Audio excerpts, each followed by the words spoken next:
ഒരു നല്ല ലീഡർ ഒരിക്കലും ഫോളോ ചെയ്യാൻ പാടില്ലാത്ത, എന്നാൽ ബാഡ് ലീഡേഴ്സ് സ്ഥിരമായി കാണിച്ചുകൊണ്ടിരിക്കുന്ന 10 സ്വഭാവ സവിശേഷതകളാണ് ഈ ഒരു വീഡിയോയിലൂടെ നമ്മൾ പരിശോധിക്കാൻ പോകുന്നത്. അതിൽ ഒന്നാമത്തെ പോയിന്റ് എന്ന് പറയുന്നത് കമ്മ്യൂണിക്കേഷൻ ഗ്യാപ്പാണ്.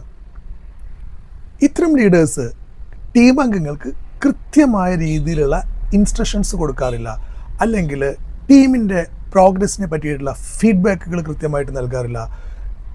ഓർഗനൈസേഷനിലുള്ള ടോപ്പ് ലെവലിൽ നിന്ന് വരുന്ന കമ്മ്യൂണിക്കേഷൻസിൻ്റെ ഒരു ഫ്ലോ ഇവരിൽ നിൽക്കുന്നു. ഇവർ ഫിൽട്ടർ ചെയ്തിട്ടായിരിക്കും പല ഇൻഫർമേഷനും താഴത്തോട്ട് പോകുന്നത്, അല്ലെങ്കിൽ അവർ ടൈമിൽ അത് അപ്ഡേറ്റ് ചെയ്യാൻ മറന്നു പോകാറുണ്ട്. പല കാര്യങ്ങളും ടീം മെമ്പേഴ്സ് അറിയുന്നത് മറ്റുള്ള ഡിപ്പാർട്ട്മെൻറ്റിൽ നിന്നുള്ള ആളുകൾ വഴിയായിരിക്കും. ഇത് ടീം അംഗങ്ങൾക്കിടയിൽ വലിയൊരു കൺഫ്യൂഷൻ ക്രിയേറ്റ് ചെയ്യാനും അതുപോലെ ലീഡേഴ്സിലുള്ളൊരു ട്രസ്റ്റ് നഷ്ടപ്പെടുത്താനുമുള്ള സാധ്യത വളരെ കൂടുതലാണ്. രണ്ടാമത്തെ ഒരു പോയിന്റ് എന്ന് പറയുന്നത് മൈക്രോ മാനേജ്മെൻ്റ് ആണ്. ടീം അംഗങ്ങളുടെ എല്ലാ കാര്യങ്ങളിലും ഇവർ കയറി ഇടപെടും.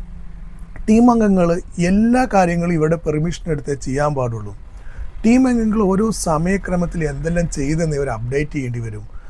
ഇത് സ്കിൽഡ് ആയിട്ടുള്ള ടാലൻറ്റഡായ ആളുകൾക്ക് മടുപ്പ് ഉളവാക്കുകയും അവരുടെ ഒരു ഓണർഷിപ്പ് മൈൻഡ് സെറ്റിനെ ചോദ്യം ചെയ്യുകയാണ് ചെയ്യുന്നത്.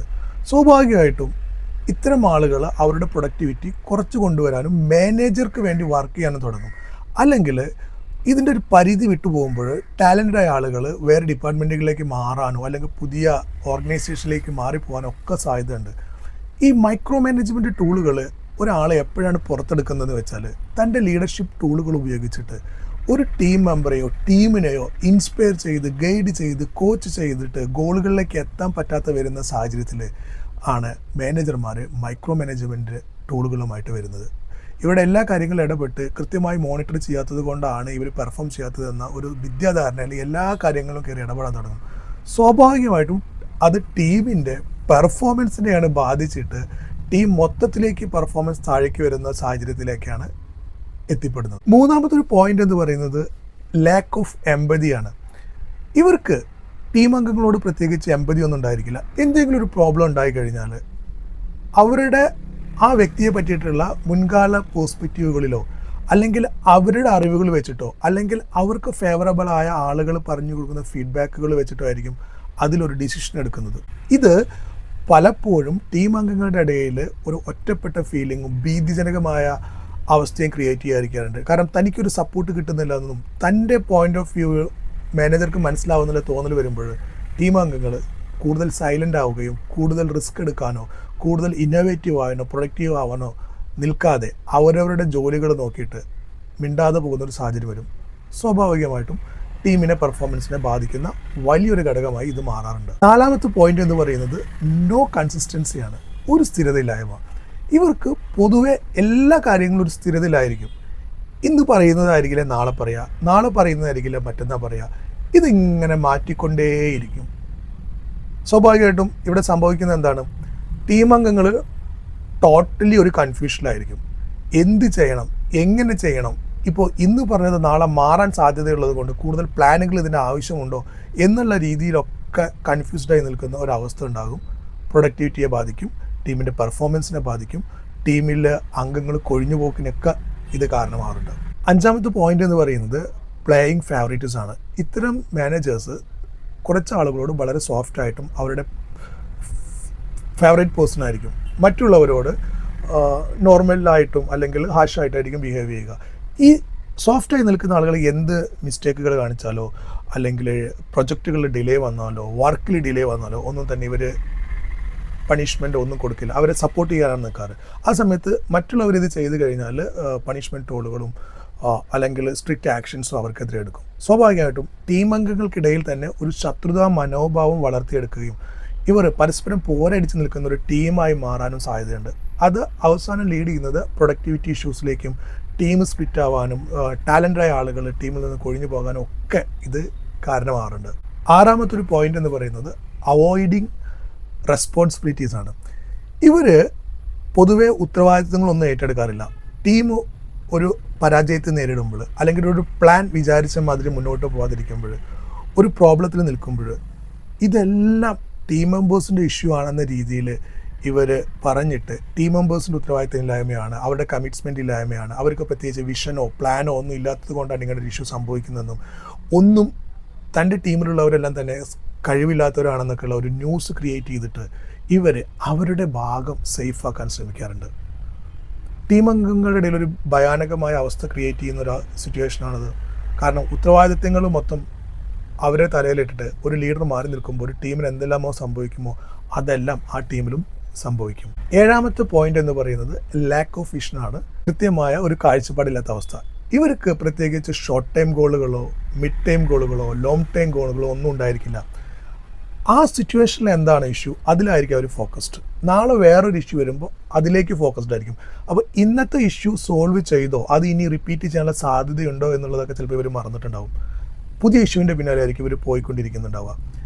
ഇവർ മീറ്റിങ്ങുകളൊക്കെ ഡെയിലി എടുക്കും. ലോങ് മീറ്റിങ്ങുകളായിരിക്കും. ഒരു ടോപ്പിക്കിൽ തുടങ്ങും, വേറെ ടോപ്പിക്കിലേക്ക് പോകും, അടുത്ത ടോപ്പിക്കിലേക്ക് പോകും. അങ്ങനെ ടോപ്പിക്കുകൾ ചേഞ്ച് ചെയ്ത് മണിക്കൂറുകൾ നീണ്ടു നടക്കുന്ന മീറ്റിങ്ങുകളായിരിക്കും പലപ്പോഴും എടുക്കുക. പക്ഷേ ഒരു റിസൾട്ട് ഉണ്ടാവാത്ത ഇത്തരം മീറ്റിങ്ങുകൾ വെച്ചിട്ട് ഈ ഒരു എക്സസൈസ് കണ്ടിന്യൂ ചെയ്തുകൊണ്ടേയിരിക്കും. ടീമംഗങ്ങൾക്കിടയിൽ മൊത്തത്തിലൊരു മടുപ്പുണ്ടാക്കുന്ന ഒരു അവസ്ഥയാണത്. താങ്കൾ ഏതിൽ ഫോക്കസ് ചെയ്യണം, ഏത് പ്രിയോറിറ്റൈസ് ചെയ്യണം, ഏതിൽ റിസൾട്ട് ഓറിയൻറ്റഡ് ആയിട്ട് എനർജി സ്പെൻഡ് ചെയ്യണം ഒന്നും ഒരു കാഴ്ചപ്പാടുണ്ടായിരിക്കില്ല. എന്തെങ്കിലും ഒരു ഇഷ്യൂ വരുമ്പോൾ ആ ഇഷ്യൂയിലേക്ക് മാത്രം ഫോക്കസ്ഡ് ആവുന്ന ലീഡർഷിപ്പ് ശൈലിയാണ് ഇത്തരക്കാർ ഫോളോ ചെയ്യുന്നത്. 8ാമത്തെ ഒരു പോയിന്റ് എന്ന് പറയുന്നത് ഇൻഎഫക്റ്റീവ് ആയിട്ടുള്ള ഒരു ഡെലിഗേഷനാണ്. ഒരു കൃത്യമല്ലാത്ത രീതിയിലുള്ള ജോലി വിഭജനം. ഇവിടെ എന്താ സംഭവിക്കുന്നതെന്ന് വെച്ചാൽ ഇത്തരം മാനേജേഴ്സ് ടാസ്കുകൾ ഡെലിഗേറ്റ് ചെയ്ത് കൊടുക്കുമ്പോൾ തനിക്ക് ഫേവറബിളായ ആളുകൾക്ക് കൂടുതൽ ഈസി ആയിട്ടുള്ള ടാസ്കുകളും തൻ്റെ ഫേവറേറ്റ് ലിസ്റ്റിൽ ഇല്ലാത്തവർക്ക് കൂടുതൽ ടഫ് ജോലികളും ടൈമിങ്ങിലെ കൺസ്ട്രെയിൻസുകളും നൽകും. പക്ഷേ മറ്റുള്ളവർക്ക് ഫ്ലെക്സിബിൾ ടൈമിംഗ് ആയിരിക്കാം, കൂടുതൽ ഈസി ആയിട്ടുള്ള ടാസ്കുകളുമായിരിക്കാം. ഇത് ടീം അംഗങ്ങൾക്കിടയിൽ ഒരു മടുപ്പ് ഉളവാക്കുകയും കൺഫ്യൂഷൻ ക്രിയേറ്റ് ചെയ്യുകയും പരസ്പരം ശത്രുതാ മനോഭാവം വളർത്തിയെടുക്കാനുള്ള ഒരു മേജർ ഘടകമായി പ്രവർത്തിക്കുകയും ചെയ്യും. 9ാമത്തെ ഒരു പോയിന്റ് എന്ന് പറയുന്നത് ഇഗ്നറിങ് പീപ്പിൾ ഡെവലപ്മെൻ്റ് ആണ്.